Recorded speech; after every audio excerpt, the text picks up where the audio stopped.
The Excavation of Hobbs Barrow is a gothic narrative adventure game set in the small northern town of Bewley. Wary of outsiders and damp with rain, this Victorian town is the perfect setting for this excavation mystery and adventure where we follow the exploits of Thomasina Bateman trying to solve the mystery of Hobbs Barrow. It's a gripping story and it really ramps up the tension like the turning of a screw. So if you like your horror with a pixel art style and a bunch of conversation and puzzles, well, this one could be the game for you. The Excavation of Hobbs Barrow is a point-and-click adventure game developed by Cloak and Dagger Games, published by Wadget Eye Games. It's a folk horror tale set in rural Victorian England and focuses on the story of Thomasina Bateman, who's been called up to a small northern town called Bewley by the elusive Leonard Shoulder. Thomasina is a barrow digger, excavating ancient burial sites and looking for lost relics of the past. Well, Leonard contacted Thomasina by letter, inviting her to Bewley to conduct an excavation of Hobbs Barrow. However, when she gets to Bewley, no one in the town is willing to help, and there's whispers of danger when it comes to Hobbs Barrow. Leonard Shoulder, the man who invited Miss Bateman to Bewley, well, he's nowhere to be found, and it turns out that Hobbs Barrow isn't even on Mr. Shoulder's land. Well, Bewley is small and the townsfolk are suspicious of any outsiders, especially Cyril, who stands watch for any newcomers who get off the train. Bewley itself is small and there's a pub called the Plough and Furrow, where Thomasina has set up temporary residence for the duration of her expected excavation, plus you got a local blacksmith, a rather grand church, and the town is looked over by Lord Panswick. He's a private man and the townsfolk are very wary of going near his manor.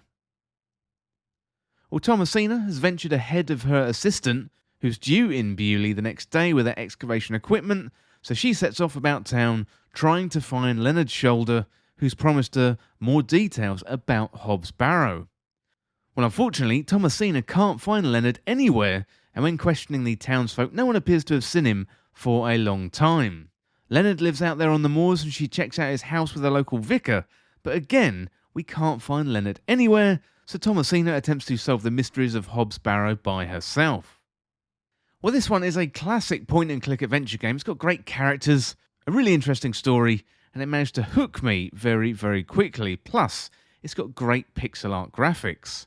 So if you're familiar with other point-and-click adventure games from the 90s, or have played any other Wadget Eye Games recent releases like Unavowed or Strangeland, then you're going to be familiar with this style.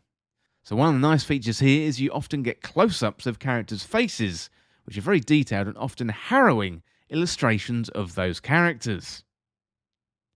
Well, the Excavation of Hobbs Barrow is a gothic horror, one that ratchets up the tension as you play. The music, the supporting cast, the environments all add to this slowly rising tension, and it really, really is a great experience.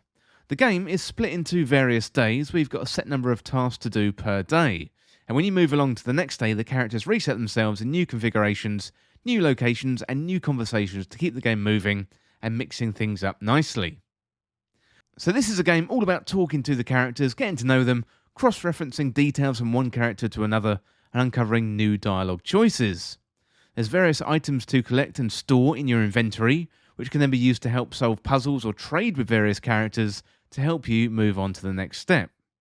I would say the puzzles are about the right amount of difficult, not too easy, not too hard, which is a tricky balance to get right in these games. There was only one occasion when I found myself getting stuck. I couldn't figure out how to get my equipment out of the storeroom. It was being guarded by a very chatty man. You know, you'd have to invite him to the pub and he'd go on and on without letting you get a word in edgeways, finally to finish up his drink and head back to guard the storeroom. I won't give away the solution, but when the penny dropped, it was a very satisfying puzzle and also had a trace of humour too. It's not largely a funny game, it's not slapstick like Day of the Tentacle would be, for example. However, there are funny little moments. Overall, I'd say the main theme of the game is tension and mystery. You know, why was Thomasina invited to Bewley by Leonard Shoulder? Where has Leonard gone? Plus, why are all the townsfolk scared of Hobbs Barrow? Well, throughout the story, there are flashback moments which really add to the character development of Thomasina. She isn't very close to her mother. She idolised her father. You know, he had a mysterious accident one day when she was a child, He's bedridden, unable to communicate or move. Her father was also into excavations and taught Thomasina much of what he knew about the practice, hiding treasure in the garden for her to find. Well, her mother blames her for what happened to her father, and Thomasina carries that weight around with her. The UI in the game is really nice and clean, so in the normal state you've got hardly any UI on the screen at all. It's simple left and right clicks, plus you've got a hidden menu at the top of the screen, and that appears when you hover over it. Once you leave the plough and furrow on the first morning, you're getting access to a fast travel map, which is a nice time saver. You've also got a neat feature where you can hold down the spacebar on every screen to highlight the interactive objects. Most of the time this isn't really an issue, although sometimes objects can blend into the background, so the highlight feature does come in handy. You can also head back to the pub, the plough and furrow, to find different characters there throughout the day, who may or may not be able to provide clues to the next step. Now, if you're stuck on what to do, you can check your to-do list, which will provide you with a high-level direction on what to do. It's not going to tell you specifically where to go or who to speak to, but it's going to give you hints in broad strokes, and for me, that was really enough to progress. Overall, the Excavation of Hobbs Barrow is a great package. It's got some modern features implemented on top of the classic point-and-click adventure game mechanics, and the tension just keeps ramping up, coaxing you to come back for more in a mildly uneasy way, like someone at a carnival might ask you for another round at the shooting range. Well, 2022 has been a good year for adventure games like this, with the recent release of Return to Monkey Island, and if you're in the mood for more great adventuring, I don't really think you can go wrong with the Excavation of Hobbs Barrow. So if you haven't played this type of game before, but you like gothic horror, again, it's going to be a recommendation from me. Well, the game was developed by Cloak and Dagger Games, it was published by Wadget Eye Games, it's coming out on the PC, and the release date is the 28th of September 2022.